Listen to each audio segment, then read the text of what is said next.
Less response from developed countries to equal distribution of climate finance, says Prime Minister, calls for global framework to fight pandemic.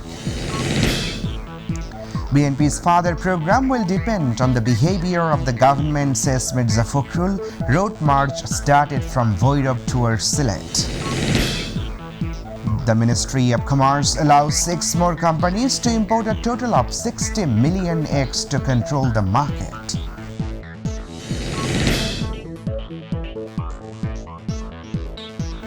Assalamu alaikum. Welcome to Mytv English News. I'm Ashikuzzaman with you in the newsroom today. You're watching the headlines. Now, the details.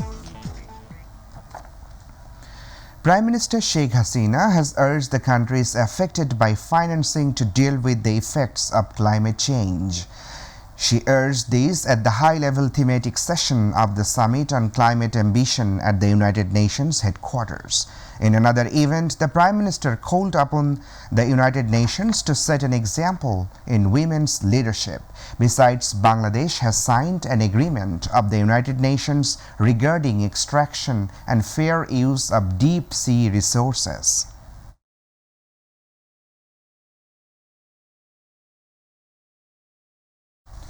What will be the program of BNP in the coming days will depend on the behavior of the government, says Secretary General Mirza Fakhrul Islam Alamgir. He said this in a press conference at the Gulshan Party chairperson's office in the capital today.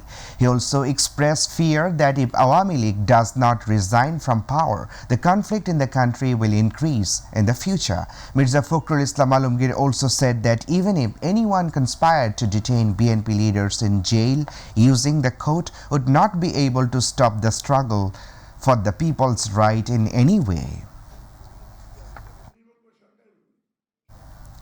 BNP Standing Committee member Amir Khusru Mahmud Chaudhry alleged that the government has taken away the freedom of speech of the people. Another member of the Standing Committee, Gaishot Chandra Roy, said that the government should be brought down if through fair elections. The BNP leaders said this while inaugurating the Youth Road March from Voirab to Sylhet. There is nothing new in BNP's program, says Information and Broadcasting Minister Hassan Mahmood. He said that the BNP is conducting a road march to prevent the leaders and activists from running away, but even then the party will not be able to sustain the defection of the leaders and activists. He said this after paying tribute to late filmmaker Syed Salahuddin Zaki at Central Shahid Minar today.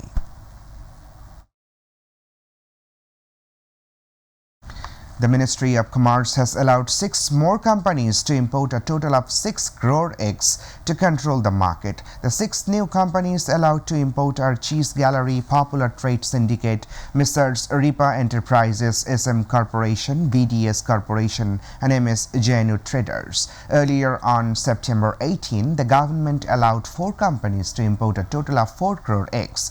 Recently, the government fixed the prices of eggs, potatoes, and onions. It is said that at the retail level, the price of each piece of egg will be Taka 12. In 2 phases, the government allowed a total of 10 companies to import 10 crore eggs.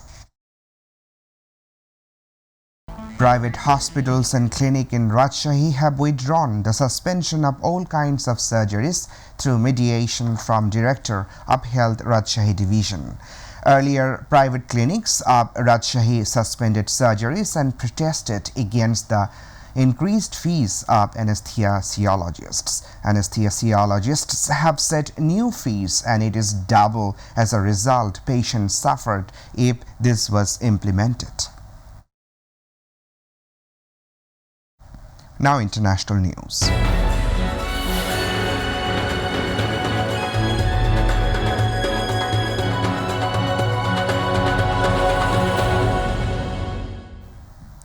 India has suspended the issuance of visas to Canadian citizens due to strained relations. The country took steps on Thursday and said the directive will remain in force until further notice or notification.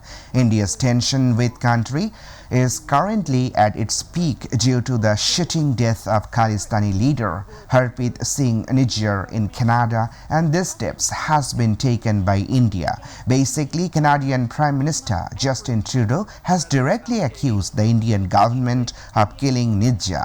Even after making this complaint against India, Trudeau is now asking Canada's allies to help. In this situation, the United States has asked India to cooperate in the investigation of the murder of Sikh leader Nidja. Meanwhile, amid this extreme unrest, a pro-Khalistan Sikh youth was shot dead in Canada. The name of the deceased youth is Sukhadul Singh, alias Shukha Dunake. He was shot dead by unknown persons in Winnipeg, Canada on Wednesday local time. At least 200 people have been killed in Azerbaijan's military operation in disputed Nagorno-Karabakh region. Besides, more than 400 people were injured in the operation. Civilians are also among the dead. Azerbaijan did not provide details of the casualties of the Azeri troops during the military operation. However, the country's president Ilham Aliyev said some of their soldiers were killed and others were injured during the military operation in Nagorno-Karabakh. Meanwhile, members of Armenian separatist forces in Nagorno-Karabakh have agreed to surrender the ceasefire agreement.